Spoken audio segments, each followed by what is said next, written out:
The world flickered like a bad TV signal. And suddenly, I was no longer Ethan Carter, a 24-year-old barista from Chicago, but Damian Blackwood, the cruel, scheming villain of a BL novel I'd read in a feverish all-nighter. One moment, I was wiping down counters. The next, I was standing in a lavish penthouse, a glass of bourbon in my hand, staring down a city that wasn't mine. My heart pounded as the weight of Damian's memories, schemes, betrayals, and a chilling obsession with the novel's hero, Julian Hayes, slammed into me like a freight train. I wasn't supposed to be here. I wasn't supposed to be Damian, the man destined to ruin Julian's life and die by his hand in a climactic rooftop showdown. But as I caught my reflection in the floor-to-ceiling window-sharp cheekbones, jet black hair, and eyes that gleamed with a predator's cunning, I knew this was no dream. I was trapped in Star-Crossed Hearts, a novel I'd loved for its romance, but loathed for its tragic villain. And I had no idea how to escape. The penthouse door slammed open, and there he was, Julian Hayes, all 6 feet of him, storming in with a leather jacket clinging to his broad shoulders and fury blazing in his storm-gray eyes. In the novel, he was the golden-hearted hero, a private investigator who fought for justice in a corrupt city. Now, he looked ready to tear me apart. Damian, he growled, his voice low and dangerous. What the hell are you playing at? My mouth went dry. I'd read this scene. This was where Damian taunted Julian about a blackmail scheme involving his sister, Lila. But I wasn't Damian, not really. I set the bourbon down, hands trembling. Julian, I'm not doing anything. Not this time. His eyes narrowed, suspicion carving lines into his rugged face. You expect me to believe that? After everything you've done? He stepped closer, and I could smell the rain on his jacket, feel the heat radiating from him. In the book, Damian would have smirked, thrown a barbed insult, and escalated the fight. But I couldn't. I wouldn't. I knew how this story ended: Damian's death, Julian's heartbreak, and I refused to let it play out that way. Look, I know you hate me, I said, my voice softer than Damian's ever was. But I'm trying to fix things. I don't want to be your enemy. Julian froze, his fists unclenching slightly. For a moment, I thought I saw something flicker in his eyes: confusion, maybe hope. But then he laughed, a bitter sound that cut through me. You change. That's rich. Blackwood. He turned to leave, but not before his gaze lingered, searching my face like he was trying to solve a puzzle. I spent the next week unraveling Damian's life. He was a tech mogul, a master manipulator who'd built an empire on lies and blackmail. His latest scheme involved framing Julian's sister, Lila, for embezzlement to force Julian into dropping his investigation into Damian's shady business dealings. The real Damian would have reveled in the chaos. But I was horrified. I started by dismantling the frame job, quietly redirecting funds back to their rightful accounts and erasing the forged evidence. It wasn't enough to clear Damian's name. His reputation was already a dumpster fire, but it was a start. Late one night, I found myself at a dive bar in Chicago's underbelly, a place Damian would never set foot in. I needed to think, to breathe, away from the suffocating weight of his world. The bar was dim, all chipped wood and flickering neon, and I was nursing a beer when Julian slid into the seat across from me. My heart lurched. In the novel, this was where Damian would have tried to seduce Julian, only to be rejected. But I wasn't here for games. You're different, Julian said, his voice low, almost accusing. He leaned forward, elbows on the table, his gray eyes pinning me in place. What's going on? Damian, why'd you call off the dogs on Lila? I swallowed hard, the truth clawing at my throat. I couldn't tell him I was Ethan, a nobody from another world. He'd think I was insane. I'm tired of hurting people, I said instead, the words raw and honest. I'm tired of hurting you. His jaw tightened, and for a moment, I thought he'd bolt. But he stayed, his gaze softening just enough to give me hope. If this is another trick, I'll bury you, he warned. But there was a crack in his voice, a hint of something deeper. Days turned into weeks, and I threw myself into undoing Damien's damage. I leaked evidence of his competitor's corruption, hoping to shift the spotlight off Julian's investigation. I met with Lila, a fierce young woman with Julian's gray eyes, and apologized something Damien would have choked on. She didn't trust me, but she listened, and that was enough. Every step felt like defying fate, rewriting a story I knew by heart. But Julian was always there, watching, questioning. We'd run into each other at crime scenes, coffee shops, even a charity gala where I caught him staring at me across the room, his expression unreadable. Each encounter was a spark, a dangerous pull that made my chest ache. I wasn't supposed to fall for him, not like this. In the novel, Damien's obsession was twisted, possessive, but what I felt was real, raw, and terrifying. One night, as rain battered the city, I found Julian at my penthouse again. He was soaked, his hair plastered to his forehead, his eyes wild with something I couldn't name. "Why are you doing this?" he demanded, stepping so close I could feel his breath. "Why are you acting like you care?" I wanted to tell him everything about the novel, about Ethan, about the love I wasn't supposed to feel. But all I could say was, "Because you're worth it, Julian. You always were." He stared at me, and for the first time, I saw the hero of star-crossed hearts falter. His hand brushed mine, a fleeting touch that set my heart on fire. Then he pulled back, shaking his head. "This doesn't change anything," he said, but his voice was unsteady, like he was trying to convince himself.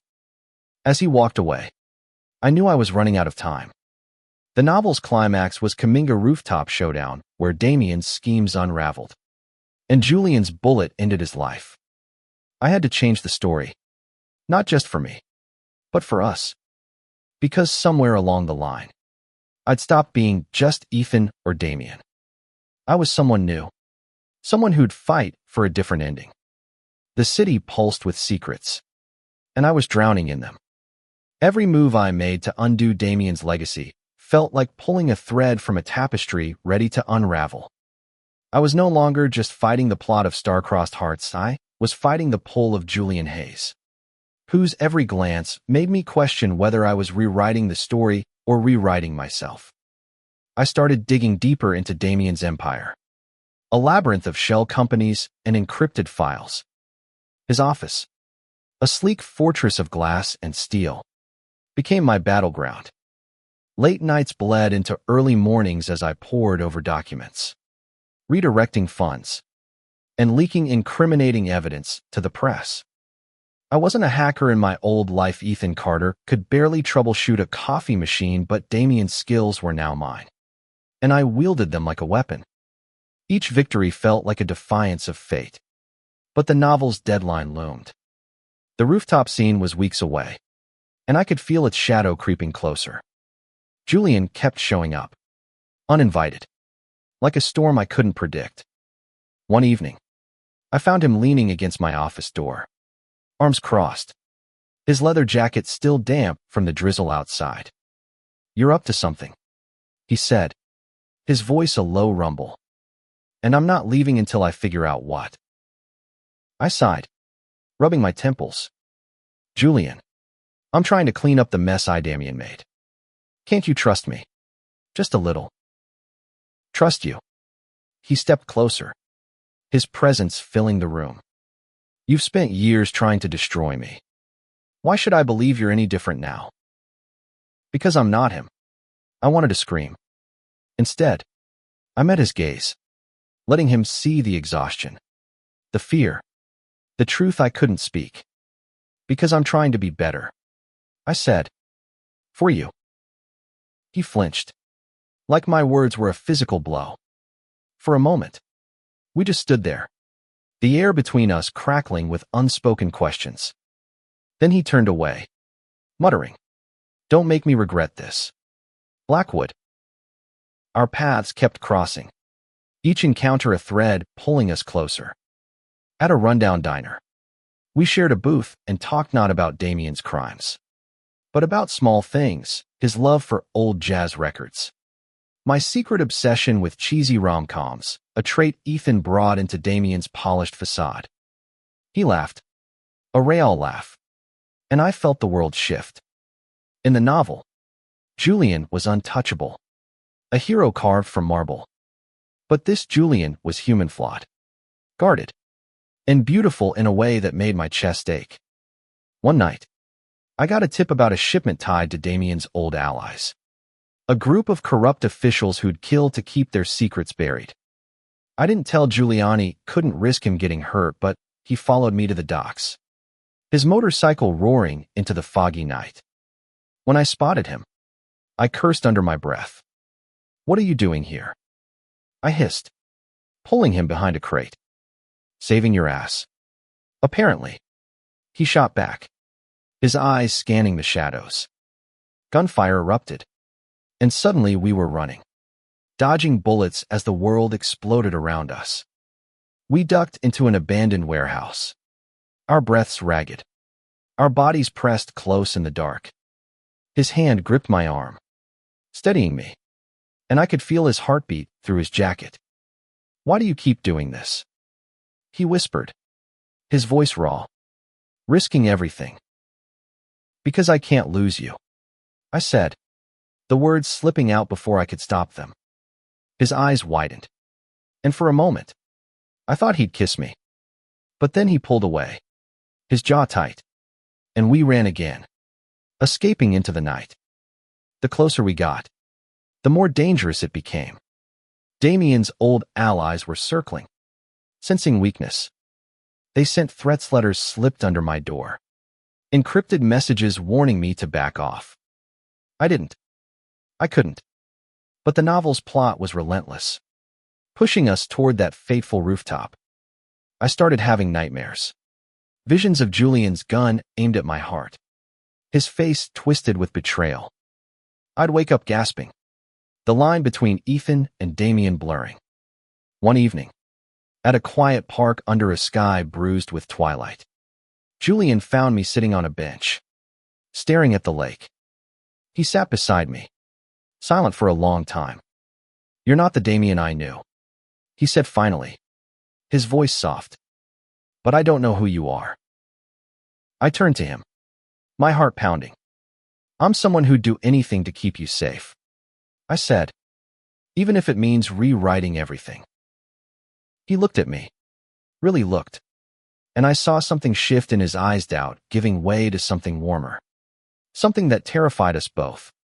His hand brushed mine on the bench, a deliberate touch this time, and neither of us pulled away.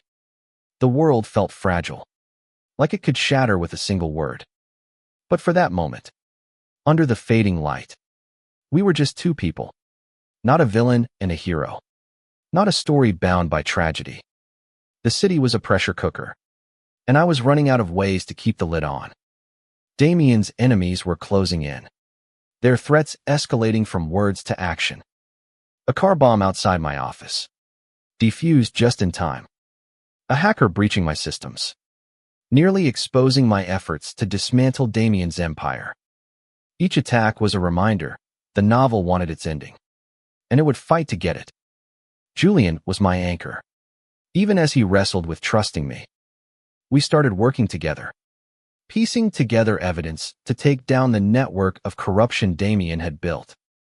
Late nights in his tiny apartment, surrounded by case files and cold coffee, became our refuge.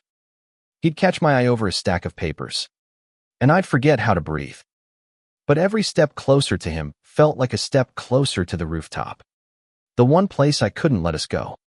One night, as we pored over a ledger of dirty money, Julian leaned back in his chair, his gaze heavy. "Why do I feel like you're keeping something from me?" he asked. His voice was quiet, but it cut through me like a blade. I wanted to tell him about the novel, about the ending where one of us dies. But how could I? Instead, I reached for his hand, my fingers trembling. I'm scared, I admitted, the truth spilling out. Scared of losing this. Losing you. He didn't pull away. Instead, he squeezed my hand, his thumb brushing over my knuckles. You're not the only one who's scared, he murmured. And then he kissed me soft, tentative, like he was testing the waters of a dream he didn't trust. It was nothing like the novel's fevered, toxic obsession. It was real, fragile, and perfect. But reality kept intruding. Lila, Julian's sister, was attacked outside her apartment. A warning from Damien's old allies. She was fine, just shaken. But Julian was a wreck. He blamed me, his anger a wall I couldn't break through. This is your fault, he spat, pacing his living room. Your past keeps dragging us down. I'm trying to fix it, I pleaded, my voice cracking. I'm not that man anymore. Then who are you? He shouted, his eyes blazing. Because I don't know anymore. I left, the weight of his words crushing me. I threw myself into stopping the attacks, tracking the culprits to a shadowy figure known as the broker. He was the puppet master behind Damien's schemes. And now he wanted me dead for betraying him. I set a trap, leaking false intel about a meeting at an old factory. Julian showed up. Of course, his need to protect me outweighing his anger. The ambush was chaos gunfire, smoke, and the screech of metal. Julian and I fought back to back, his shoulder pressed against mine, his focus razor sharp. When it was over, we were bruised but alive, standing in the wreckage. He grabbed my face, his hands rough, his eyes wild. Don't you ever do that alone again, he said, his voice breaking. If you die, I die too. Those words stopped my heart. They weren't in the novel. They were his, raw and unscripted, and they terrified me. Because I knew the stories and Damien's death. Julian's grief, and I couldn't let it happen. Not now. Not when I loved him. We grew closer, stealing moments between the chaos. A quiet morning in his apartment, his head on my shoulder as we watched the sunrise. A stolen kiss in an alley, rain soaking us to the bone. But the novel's pull was relentless. The broker was still out there, and the rooftop loomed closer. I started to see glimpses of Ethan's world, flickers of my old apartment. My barista apron, like the universe was trying to pull me back. But I couldn't leave. Not yet. One night, as we lay tangled in Julian's bed, his fingers tracing patterns on my skin, he whispered, I don't care who you were. I know who you are now. I wanted to believe him, but the fear lingered. The story wasn't done with us, and I was running out of ways to fight it. The rooftop was exactly as I'd imagined it from the novel, rain slicked, neon lit, with Chicago's skyline sprawling below like a glittering trap. The broker had lured us here, his final move to end Damien's betrayal and Julian's crusade. My heart thundered as I stood beside Julian, the wind whipping through my hair, the weight of the story pressing down on me. This was the climax I'd been dreading. You don't have to do this, Julian said, his voice steady despite the chaos. He held a gun, but it wasn't aimed at me. Not this time. We can walk away. I shook my head, my throat tight. We can't. This ends tonight. The broker emerged from the shadows, a gaunt man with eyes like voids. His men flanked him, weapons drawn, and I knew we were outmatched. But I wasn't Damien anymore. Not fully. I was Ethan, too. And I'd rewritten enough of this story to believe we could change the ending. The fight was brutal, fists, bullets, and desperation. Julian and I moved as one, covering each other, Our trust unspoken but absolute. When the broker grabbed me, his knife at my throat, Julian froze, his gun shaking in his hands. "Let him go," he growled, his voice raw with fear. The broker laughed, his blade biting into my skin. "You think you can save him? He's the villain. Hayes. Always will be." "No," Julian said, his eyes locked on mine. "He's more than that." I don't know how I broke free. Maybe it was adrenaline. Maybe it was the story bending under the weight of our will. I tackled the broker, sending us both crashing to the ground. Julian fired, taking out the last of the broker's men, and together we subdued him, the rain washing away the blood and the fear. When it was over, we stood on the rooftop, panting, alive. Julian pulled me into his arms, his lips crashing against mine, fierce and unyielding. "Don't ever scare me like that again," he whispered, his voice breaking. "I won't. I promised." Even as the world flickered again, the novel was done, its ending rewritten. But I could feel Ethan's reality pulling at me. I didn't want to gone it now. Not when I'd found him. Days later, we sat in Julian's apartment, the city quiet for once. I told him everything about Ethan, about the novel, about the life I'd left behind. He listened, his hand in mine, his expression unreadable. When I finished, he pulled me close, his voice soft. "I don't care where you came from. You're here now. That's enough." But it wasn't. The flickers grew stronger. And one night, as we walked along the lake, the world shifted. I saw my old apartment, my old life, calling me back. I clung to Julian, tears streaming down my face. "I don't want to leave you," I said, my voice breaking. "Then don't," he said, his grip tightening. "Fight it. Stay." I did. I fought with everything I had, pouring my love, my will, into staying. And somehow, it worked. The flickers stopped. And I stayed. Ethan, Damien, whoever I was now. We rebuilt. Together. Julian kept investigating. I kept atoning. And we carved out a life in the cracks of a story that no longer owned us. Years later, standing on that same rooftop, now a place of promises instead of pain, Julian took my hand. "If you die, I die too," he said, his smile soft but fierce.